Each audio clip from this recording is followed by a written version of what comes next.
बिस्मिल्लाहिर्रहमानिर्रहीम। शुरू करता हूँ अल्लाह के नाम से जो बड़े मेहरबान निहायत रहम वाला है। इस दुनिया में सबसे बड़ा शैतान कौन है? एक रोज़ शैतान लईन फ़िरऔन के पास गया और कहा, तू मुझे जानता है? फ़िरऔन ने कहा, हाँ जानता हूँ, तू शैतान है, तू इब्लीस है।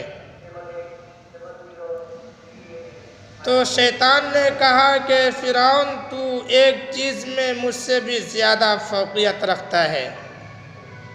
तो फ़िरऔन ने कहा, वो कौन सी चीज़? कहा, मैंने तो सिर्फ़ आदम अलैहिस्सलाम को सजदा करने का इनकार किया था, मैंने अल्लाह का दावा, खुदाई का दावा नहीं किया। तूने खुदाई का दावा किया है। फ़िरऔन ने कहा, हाँ बात तो तू ठीक कहता है। शैतान ने कहा, फ़िरऔन, मैं तुझसे इल्म में भी ज़्यादा हूँ और उम्र में भी ज़्यादा हूँ, क़ुव्वत में भी ज़्यादा हूँ, उसके बावजूद भी मैंने कभी खुदाई का दावा नहीं किया। फ़िरऔन ने कहा, वाक़ई ये मेरा दावा बेजा और गलत है। ये कह करके तौबा करने के लिए जा रहा था, शैतान ने फ़ौरन कहा, ठहर ठहर, अभी तौबा ना कर, ये पूरा अहले मिस्र आपकी खुदाई तस्लीम कर चुके हैं। अगर आपने तौबा कर लिया तो ये सब के सब आपके ख़िलाफ़ हो जाएंगे और आपके सल्तनत जो है छीन लेंगे। फ़िरऔन को बात समझ में आ गई और वो तौबा करने से रुक गया।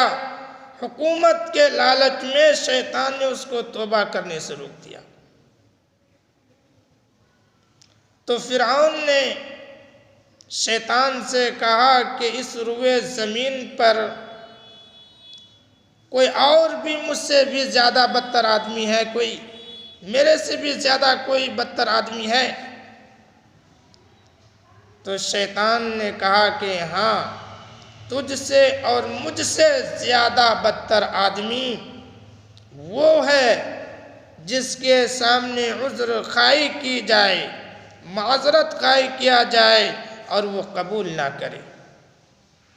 ये कह करके शैतान वहाँ से चलता बना।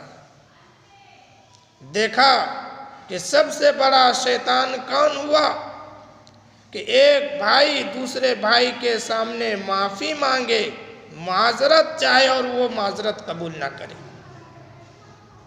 अल्लाह के नबी सल्लल्लाहु अलैहि वसल्लम ने फरमाया कि जो हक़ पर हो, बदला लेने का पूरा हक़ रखता हो और फिर उसको माफ़ कर दे, मैं उसको जन्नत के अंदर बीचों बीच घर दिलाने का जिम्मेदारी लेता हूँ।